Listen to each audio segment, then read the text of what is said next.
Welcome and thank you for tuning in. You're listening to the Beyond 50 radio program. I'm Daniel Davis. Joining us on the program today is author of the book Raw Inspiration. It's living dynamically with raw food. Now, many people think, oh, here's another diet talk, and I've heard just about everything I think I can tolerate, but I can encourage you that raw food has actually been around since, well, planet Earth has been around itself. I'd like to welcome to our program today our guest, Ms. Lisa Montgomery. Lisa, thank you for joining us here on the Beyond 50 radio program. Thank you for having me. Now, what made you move into this direction? Is this something that you've been doing most of your life? No, I used to think I was eating healthy, but I was basically on a standard American diet. But about 16 years ago, I changed my diet initially because of food allergies and candida. Then I went up microbiotic, vegetarian, and then the predominantly raw portion started about 9 years ago. Now, if you can, for our audience, describe what raw food is considered, or the raw diet. Fruits, vegetables, nuts, and seeds, nothing heated above 118 degrees. Now, although most are vegetarians, there are some raw foodists who, such as Carol Alt, who does eat raw meat, raw cheese, and there are some who eat raw milk. I personally am allergic to dairy, so that just doesn't work for me. And I just found I worked better as a vegetarian. Oh, okay. Very good. Now, describe how a person can get started if this is a direction that they want to go with a raw food diet. Well, the first thing would be, hey, read my book. No, but an easy way to get started is breakfast. For example, I have smoothies for breakfast. And everybody has smoothies, drink smoothies no matter what their lifestyle is, and you can throw whatever in a blender and drink, take it and drink and go.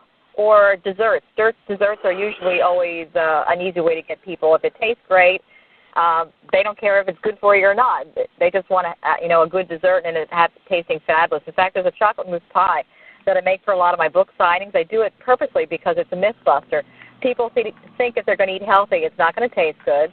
Can't ever have dessert again, and God forbid you actually have chocolate. Well, with that one mouthful of chocolate mousse pie, it breaks all those myths. It tastes great, it's good for you, and it's easy to make. It's a win-win. It's a win-win combination. Mm-hmm. It must be very exciting to have people actually change their lifestyle when it comes to eating to an area that at first they go, well, I'm not so sure that I'm going to tolerate this, to a point that they say, what was I thinking? How come I didn't do this sooner? And you have that a lot. And the neat thing is, and people don't realize,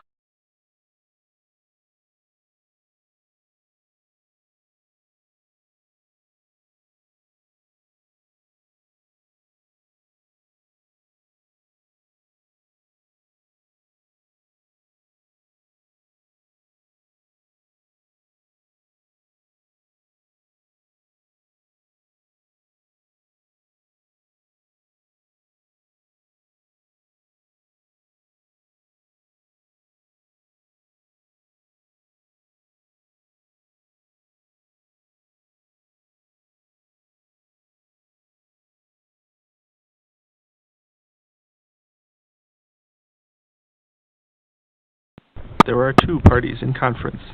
2. Names not recorded.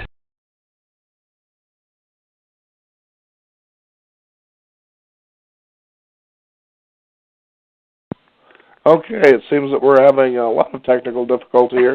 Let's see if we can pick back up where we were before we were rudely interrupted by today's technology. Well, the neatest thing about the diet is once you start to change your diet, and what ends up happening is you end up feeling better and better and better. And like I know with me, some of the side effects I was feeling when I initially started to change my diet, I thought I was getting older, and it had nothing to do with getting older, but it had everything to do with what I was eating. And the better I felt, the more passion I got. And then the side benefit is not only do you feel better, you look better, you can then grow emotionally and spiritually by leaps and bounds. I always say, too, if you don't want to look at your stuff, don't go raw, because there's nothing to numb you. You can look at it, learn from it, let it go, whatever, and then move on. And that's been profound. And that's one of the reasons why the book's called Raw Inspiration, because you end up feeling so much better that you can go after your passion, your bliss. Now, I know that the raw food diet is a way that a lot of people tend to reverse and heal from diseases. Tell us why that is. Well, one of the biggest thing is so much of the standard American diet is actually bad for you. So it's tearing down, breaking down, body functions, etc. But one of the other neat things about raw food is there's no, it has all the nutritional enzymatic values, so it's supporting your body. But the other thing is that your body doesn't need all its energy for digestion, which means you have all this extra energy to heal and then to go live your life. Well, that certainly makes sense. Now, you started what is known as monthly raw potlucks. What is that exactly? Well, like how you have potlucks at a firehouse or at church where everybody brings something. That's what I started, and I guess it's, I don't know, maybe 5-6 years ago. I've lost track of time now. And I felt there was a need, because when I came back from Living Light Comes Food of Raw Foods, where I got certified as an associate raw chef instructor, I took vacation days from the day job to go to school for all this as well. And I just felt like we needed a support group. We needed, for like-minded people, or people wanted to learn. Although at the potlucks we have people who come who eat a standard American diet to 100% raw, and everybody else is somewhere in between. And it's a community that gets together. No matter where you are, they support each other. And some months we have just us sharing and caring. Other months, we've had world-renowned speakers like Carol Alt, the supermodel, actress, author, Dr. Doug Graham, Brian Clement from Hippocrates. It's amazing. And this was in my home. People came from, and I have people coming in from 7 different states. So when people say, "Oh, one person can't make a difference," yes, you can. Yeah, isn't that amazing how people always think you need large groups when it usually starts with one person and an inspired idea? Yep. Now, I also understand we've actually done many programs when it comes to diabetes, which most of us know now. 1 in 3 people in America have diabetes, whether it's stage 1 or stage 2. I didn't realize the statistic was that high. Yeah, it's actually phenomenally high. It's been that way actually for several years now, believe it or not. But what's really fascinating about that is I had finally asked the question one time. I said, what's going on that it's 1 in 3? And it was actually traced back to the amount of cornstarch or corn syrup that's actually being put into the American diet through processed foods. So I thought, well, the thing that makes sense is don't buy something that comes into a box. If you can't see it, pull it out of the ground, or nurture it, then I think maybe you might think about going a different direction. Now, the sad part about that is in America that a lot of people believe they just don't have the time. And I say to myself, you're missing on one of the great meditative practices that a person should have daily, which is preparing and caring for the kind of food that you eat. Talk about how a raw food diet takes you in that direction. Well, I always laugh when people tell me they don't have time, because I have 2 full-time jobs. I have the day job, and then I have my life purpose career, as I call it. I have my own home, and my mother recently passed in May, so I'm running back and forth quite a bit to my dad's house now since he passed, so kind of taking care of that situation there, my situation at home. And so I always figure if I can do it, so can everybody else. Sure. This lifestyle will give you the energy, but I realize there's days when you do feel like, or maybe you're emotionally drained, and some of the stuff that's been going on has been emotionally draining, is, there are plenty of health stores now where you can buy raw foods to go, kind of like McDonald's to go, but you can get raw foods to go. You can also get it shipped in. With the Internet, you can get anything shipped in these days. So, because I get the fact there are some people, whether it's healthy or unhealthy, they just don't want to have to do anything with food. They just want it there when they want it. Well, you can get fast food, quote unquote, with raw foods as well. That's so exciting. It really, really is. Now let's talk about some of the stories of people that have actually decided to change from their conventional diet to a raw food diet, and what the outcome was like. Well, one of the stories one of my friends shared in my book, where she's already dropped 170 pounds, and her story is amazing. She was so heavy that she had to be weighed on a baggage scale.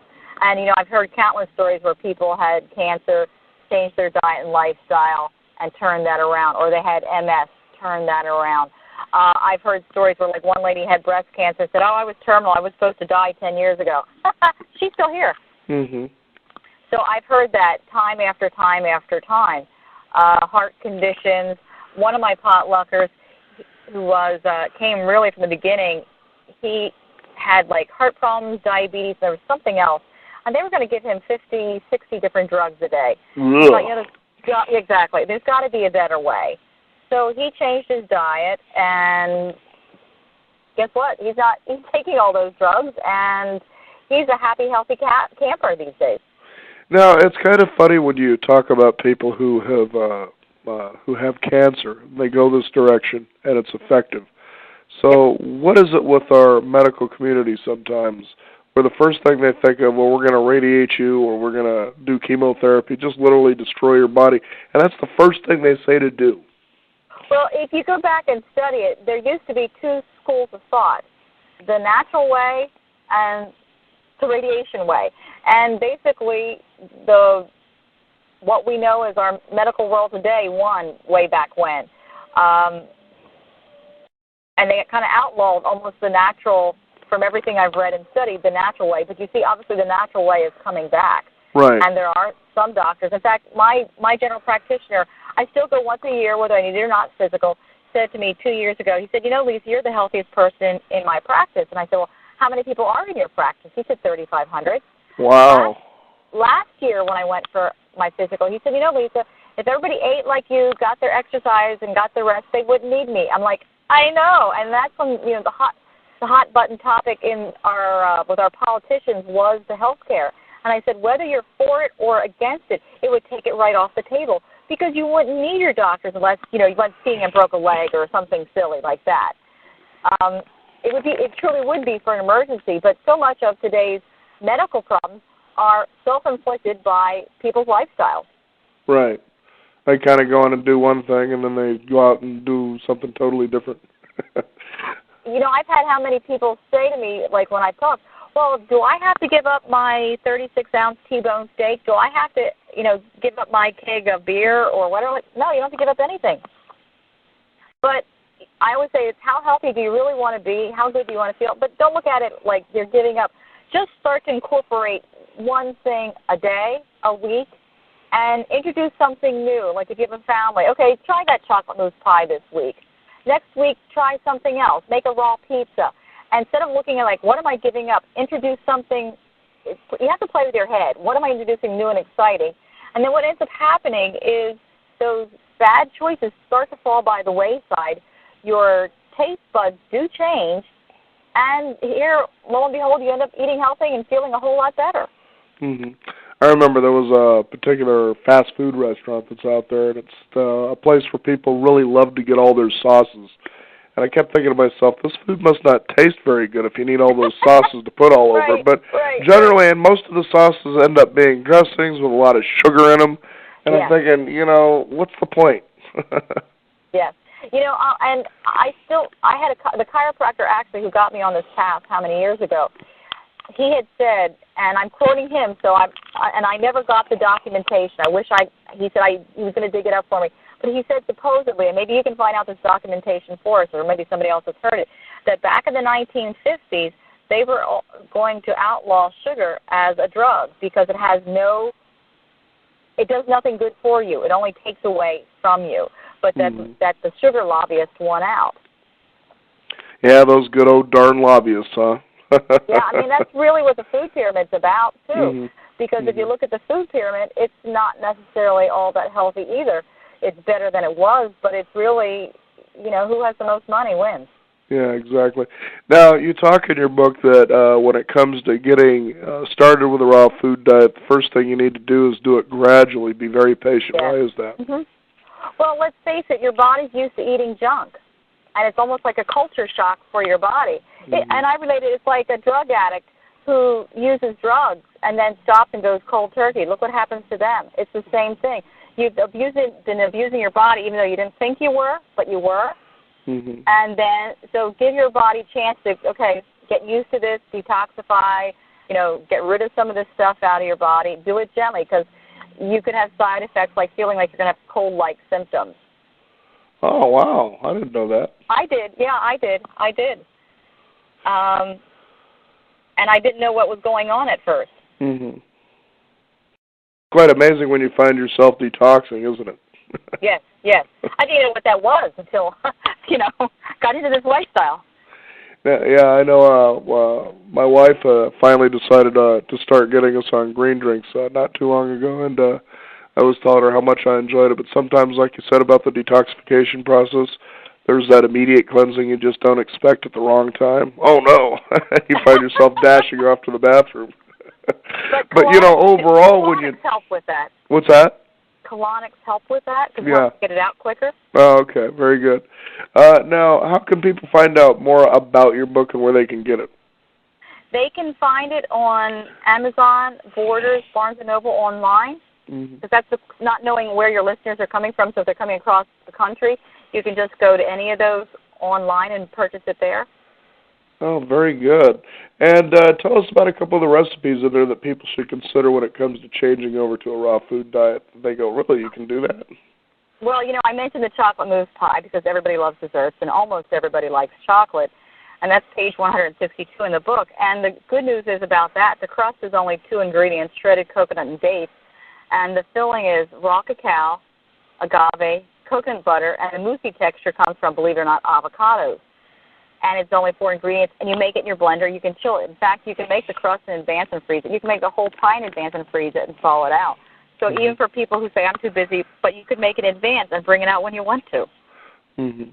Now, is this diet all vegetables, or you mentioned earlier that it was a combination of different things, but certainly there's no meat on the table? Correct. Okay. And, it's fruits, vegetables, nuts, and seeds. I do know some people do sprout grains and things like that. There is a long grain natural rice that is grown in the northwest part of our country, Canada as well, and that you can sprout, and so that way you can get your rice fix versus a processed rice. So that's something that I've done as well, and it's a nice little treat. Very exciting. And how do your children take this? I don't have any. Oh, okay. Seems Well, most people I talk to have children, and you're one of the first. Yes. No, I have pets. Okay. And I have a parrot. One of my pets is a parrot. So his name is Tweety, and I always say he's a raw foodist, and he taught me everything I know about raw food because he eats fruits, vegetables, nuts, and seeds. So, hey. And I find what's funny when it comes to the world of pets is the funny thing is how humans actually feed their pets processed foods just like they eat. And now you've got to go and take them to the vet all the time. Well, the interesting thing is when I first started to change my diet and I put my plate down for the dogs to lick the plate after I was done, once I started eating healthy, they didn't want it.